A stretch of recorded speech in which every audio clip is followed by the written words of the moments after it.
Hello everyone, मेरा नाम हमिद और आप देख रहे हैं डेली ऑटो लाइफ। किसी भी कार ओनर के लिए एक गाड़ी खरीदना बड़ा ही मुश्किल भरा फैसला होता है। किस तरीके से गाड़ी खरीदनी है, कौन सी गाड़ी खरीदनी है, बजट कैसे सिलेक्ट करना है, तो वो सब बातें करने के लिए ना इस गाड़ी के ओनर हैं। अब उनसे बात करेंगे कैसे उन्होंने ये गाड़ी डिसाइड करी, टाटा नेक्सॉन है। और जब उनकी आप पूरी बात सुनेंगे ना, एक एक चीज वो बिल्कुल छान कर बता देंगे। सब कुछ आपको पता लग जाएगा। और सारा मतलब इतना भीड़ भाड़ बड़ा जो इंडिया में कार मार्केट है उस सबको छोड़कर ये एक गाड़ी कैसे वो सिलेक्ट कर पाए, आज उन्हीं से पूछ लेते हैं। हमारे सामने खड़े हैं युगल। इनसे पूछते हैं कि सबसे पहले यही पूछ लेते हैं कि इनको गाड़ी की जरूरत क्यों पड़ी। बहुत सारे लोगों को ना लगता ही नहीं है कि उनको गाड़ी की जरूरत है या नहीं है। तो युगल, आप बताइए, आपको गाड़ी की जरूरत क्यों महसूस हुई? और सर देखिए, आज के टाइम पे गाड़ी जो है वो हर किसी के पास होनी चाहिए। हर किसी को नीड होती है कि किसी भी टाइम इनको जाना पड़ सकता है। ठीक बात है। तो ज़रूरी नहीं है कि हर टाइम आपके पास कार अवेलेबल हो, किसी फ्रेंड की हो या ओला हो या कुछ भी हो। ठीक बात तो है। अपने लिए गाड़ी मेरे हिसाब से सबके पास होनी चाहिए, अगर किसी की वर्थ है तो। ओके। और आपका मंथली रन कितना रहता है गाड़ी के साथ? आपने लगभग 2 महीने इसको चला लिया है, आइडिया भी आपको होगा कितना मंथली रन रहेगा आपका लगभग? सर मेरी एवरेज अप्रोक्सीमेट आप मान सकते हो 700-800 किलोमीटर रहती है। ठीक है।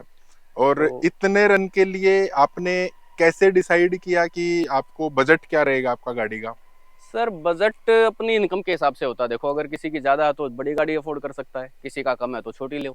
ठीक बात है। तो जो आपकी इनकम है हम्म। उसके हिसाब से आप अपना बजट डिसाइड करो। सबसे पहला मेरा तो यही मोटिव रहता है कि आप ठीक है। अपना बजट देखो और उसके बाद लो।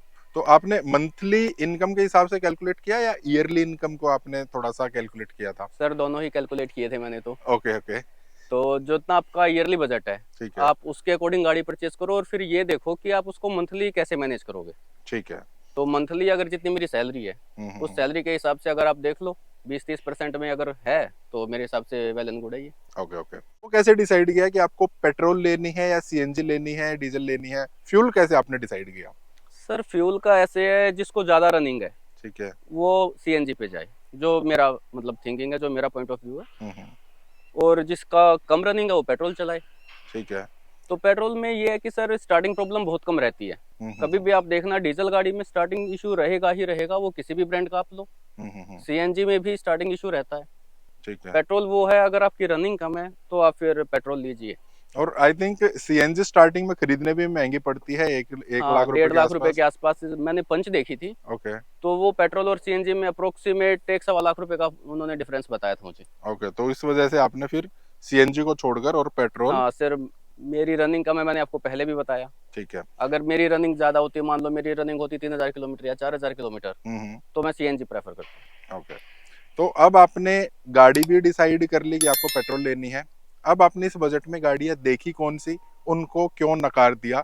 इसको आप थोड़ा ना खुलकर बताइएगा, क्योंकि सबसे ज्यादा कंफ्यूजन लोगों को हूँ। यहीं पर रहता है। सर गाड़ी देखो, सबसे पहला तो अपनी चॉइस के ऊपर होता है, ठीक है। आपको कौन सी गाड़ी पसंद है। हम्म। और गाड़ी के साथ सर मेरा ओपिनियन रहेगा कि आप पहले उसकी सेफ्टी देखो, क्योंकि लाइफ अगर है तो आप कुछ भी कर सकते हो, अगर लाइफ नहीं है तो आप बेकार है सब चीज़ें। बिल्कुल ठीक बात है। तो मैंने सर सबसे पहले तो मैंने पंच देखी थी। ओके। तो पंच के बाद मतलब वो छोटी लगी मुझे, जो ठीक है। मतलब 6 फुट के हिसाब से जो है, हम्म। मुझे वो छोटी लगी गाड़ी। तो ठीक मैंने है। उसको अवॉइड किया। आफ्टर दैट मैंने देखी वेन्यू। ओके। वेन्यू भी सेम डायमेंशन में है जैसे नेक्सोन है। ठीक है।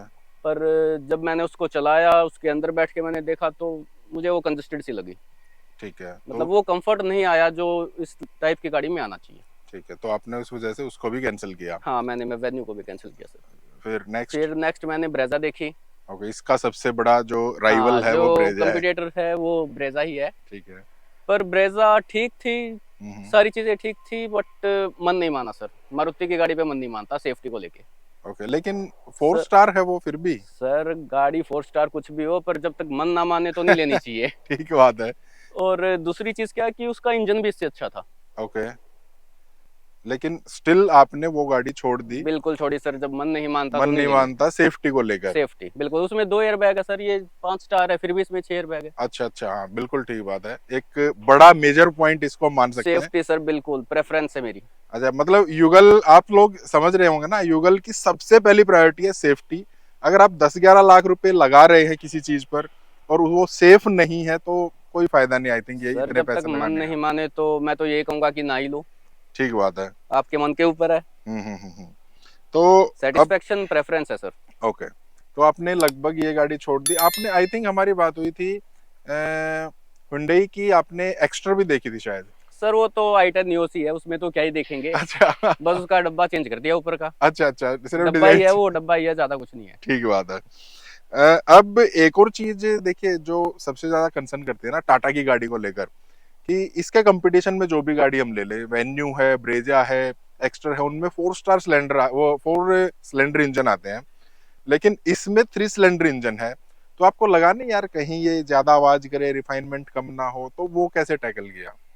सर 3 सिलेंडर 4 सिलेंडर का कंसर्न पावर में होता है। हाँ हाँ, सेकंड, अगर 4 सिलेंडर इंजन है तो उसकी बात है, वो रिफाइन तो होगा ही होगा, ठीक बात उसमें है। नॉइस वाइब्रेशन कम होगी। हम्म, इसमें इतना ज्यादा नहीं है थोड़ा सा, हम्म, उनके मुकाबले है, ठीक बात पर है। इतना ज्यादा नहीं है कि आप उसको कंसिडर करो कि भाई हम उसको छोड़ देंगे, ये लेंगे वो लेंगे। ठीक है। तो मेरे हिसाब से इसमें इतना ज्यादा ना नॉइस है ना वाइब्रेशन है। अगर आप स्टार्ट करके दोनों को देखोगे तो 19-20 का ही डिफरेंस आएगा, इससे ज्यादा डिफरेंस है नहीं। अच्छा, मतलब जितना हाइप किया गया है उतना नहीं, ज्यादा उतना नहीं है, डिफरेंस मुझे नहीं नहीं है। लगा। अगर आप इसको चलाओगे ऑन रोड, इसको चलाओगे, हम्म, तो आई थिंक इंजन की आवाज आपके कैबिन में आएगी नहीं। हाँ वो तो मैंने भी देखा, बिल्कुल ठीक बात है, अभी इसमें बैठ जब कर आए थे। आपकी आवाज अंदर तक नहीं आ रही इंजन की, हाँ तो हाँ, आपके लिए क्या है? बाहर से तो आप चलोगे तो रोड की साउंड भी आएगी अंदर, बिल्कुल ठीक बात तो है। उसमें इंजन की रिफाइनमेंट का क्या रह गया? बिल्कुल। तो टाटा को लेकर ना एक और दिक्कत, मतलब परेशानी लोगों को लगता है कि टाटा का जो बुढ़ापा है वो बड़ा बेकार है। अभी तो हमने ले ली, 5 से 6 साल के बाद इसमें दिक्कतें आनी शुरू हो जाएंगी। तो वो कभी डर नहीं लगा कि यार टाटा की गाड़ी ना लें तो बेटर है? सर स्टार्टिंग में लगा था, पर जो 6-7 साल से टाटा ने जो इम्प्रूवमेंट की है, हम्म, उसको आप देख लीजिए, ठीक है।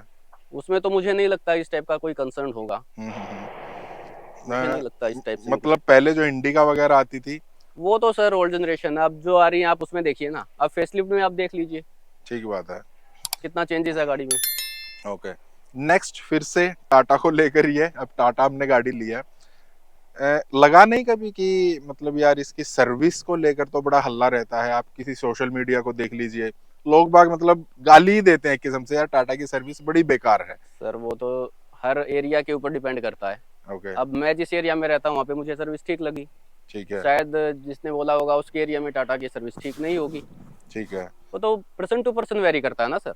तो ये आपने गाड़ी लेने से पहले चेक की थी सर्विस वगैरह की कि टाटा कैसी है, या बाद में ही? सर मेरे 5 से 6 दोस्त हैं हाँ हाँ, जो टाटा टियागो ओन करते हैं, ठीक है। नेक्सॉन ओन करते हैं, ओके, और एक हैरियर है। ठीक है। तो मैंने उनसे पूछा कि क्या इशू है गाड़ी में, क्या है, वो बोले कि ऐसा कुछ दिक्कत है नहीं गाड़ी में, हम्म, ना सर्विस में कुछ इशू है, टाइम टू टाइम हमारी सर्विस होती है। ठीक है। और 6 साल से तो सर मेरे ख्याल से अभी टाटा ही ओन कर रहे हो। बिल्कुल ठीक बात है। टाटा नेक्सॉन मैं भी चला रहा हूँ डीजल में, और ये मतलब सर्विस को लेकर मुझे भी आज तक कोई इशू नहीं आया है। एक और बड़ी प्रॉब्लम जो लगती है, वो खैर अभी आप बताएंगे है कि नहीं। टाटा की गाड़ी सेफ है, बिल्कुल ठीक बात है, 5 स्टार है, अच्छी बात है। उस वजह से भारी भी है, लोहा इसका भारी है। तो लगता है यार कहीं इसकी माइलेज एवरेज कम तो नहीं है? तो आपको क्या माइलेज अभी मिल रही है टैंक टू टैंक, या इसमें क्या शो हो रहा है वो आप क्लियर कर दीजिए। और कितना आपका रन सिटी में है, कितना हाईवे पर है, जितना भी आपका चलता है? सर रन का मैंने बताया, मेरी रहती है 700 के आसपास की मेरी रनिंग रहती है। अच्छा, उसमें कितने % आप सिटी में चलते हैं? सर 50-50 लगाओ आप। ओके, 50 सिटी 50 हाईवे है। हाँ जी, हाँ जी। तो उसमें माइलेज ये क्या शो करती है? माइलेज अगर एमआईडी में देखोगे तो इसकी करीब करीब 18-19 की दिखा रही है। ठीक है। और अगर अब मैंने एक पर्टिकुलर ट्रिप पे किया था, हम्म, तो पेट्रोल में उसने ये दिखाया था मुझे करीब करीब 21-22 के आसपास। ओके। और नॉर्मल अगर टैंक टू टैंक देखोगे तो ये मुझे 20 के अराउंड ही लग रही है। 20 के अराउंड? जी, टाटा नेक्सॉन पेट्रोल, ये पेट्रोल 20 के प्योर अराउंड। प्योर वेरिएंट है जी, ये? ये प्योर वेरिएंट है, कुछ भी मैंने इसमें चेंजेस नहीं कराया है। अच्छा, और आपने ये कितने बार आपने लगभग चेक की है? आई थिंक अभी इसका टैंक 2-3 बार ही फुल हुआ होगा। ये सर तीसरी बार मैंने इसमें डलवाया पेट्रोल। अच्छा, तो उसमें आपको 20 की माइलेज दे दी है हाँ, गाड़ी ने? अप्रोक्सीमेट जो मैंने कैलकुलेट किया वो 20 के अराउंड है। ये बड़ी कमाल की बात। फिर वो लोग आपके हिसाब से कौन है जो बोलते हैं कि 12-13 मैक्सिमम 14 तक ये दे सर पाती है? देखो, वो उनके रनिंग स्टाइल पे होता है, वो कैसे ड्राइव करते हैं। ठीक है। अगर ज़्यादा एक्सलेट करोगे तो वैसी बात है कि वो तो मतलब माइलेज तो कम देगी ही देगी। बिल्कुल ठीक तो बात हर ड्राइवर का अपना स्टाइल होता है चलाने का। है। ओके, तो युगल जी लास्ट क्वेश्चन। अब आपने गाड़ी ले ली है, तो आई थिंक जब ये लॉन्च हुई थी तभी आपने बुक करा दी थी। जी। तो डिस्काउंट वैसे ही टाटा नेक्सॉन पर नहीं है, इस पर भी नहीं होना चाहिए था। तो आपको कितने की कोटेशन मिली थी, आपको कोई डिस्काउंट मिला या नहीं मिला, अगर मिला तो वो किस तरीके से मिला, फाइनल आपको क्या प्राइस इसका मिला? सर ये मुझे ऑन रोड पड़ी थी 1075 की। ठीक है। जो थोड़ा बहुत कम हुआ था वो इंश्योरेंस में हुआ था, वो इंश्योरेंस मुझे दे रहे थे 38,000 समथिंग का। ठीक है। तो मैंने तो मना कर दिया कि भाई मैं तो नहीं कराऊंगा। ओके। तो फिर वो 35 तक आए कि जी इससे कम नहीं होगा, आपको लेना है यहीं से लेना पड़ेगा, बाहर देख लो। तो इस तरीके से बात करने लगे वो। हम्म। तो मैंने उनको कोटेशन ला के दे दी कि भाई मेरा 30,000 में हो रहा है, ठीक है। तुम दो। तो ओके। उन्होंने बोला कि 32 नहीं, उन्होंने हाँ 32,000 में मेरे को दिया। ओके। मैंने उनको मना कर दिया कि भाई मुझे तुम्हारा नहीं चाहिए। ठीक है। तो उन्होंने जो मैंने कोटेशन दी थी वो उन्होंने मैच किया मेरा। वो उन्होंने मैच कर दिया। हाँ वो मैच कर दिया, नहीं तो मैंने बोल दिया था अगर भाई तुम नहीं कर सकते हो तो अपनी गाड़ी कैंसिल कर दो। तुम वेरी 2,000 नहीं छोड़ सकते तो क्या ही करेंगे। ठीक बात है यार, 10-11 लाख की गाड़ी ले रहे हैं उसमें 2000 में, ये तो चिंदी चोरी वाली बात हो हाँ तो जाती मैंने है। उनको यही बोला ना सर, अगर आप 2,000 भी नहीं छोड़ेंगे तो क्या फायदा हुआ आपका। बिल्कुल ठीक तो बात है। उन्होंने फिर मेरा मैच कर दिया सर। तो ये आपको 1075 में ऑन रोड हाँ जी ये दस मिल पचहत्तर गई। ठीक है। तो अगर आपको कोई और क्वेश्चन है ना इसके बारे में, भाई किस तरीके से गाड़ी खरीदनी चाहिए, ये युगल जी ने बिल्कुल बढ़िया कर दिया है, क्लियर कर दिया है। 1-2 महीने के बाद ना युगल जी का एक थोड़ा सा इसका रिव्यू भी लेंगे, गाड़ी का कैसी चलती है।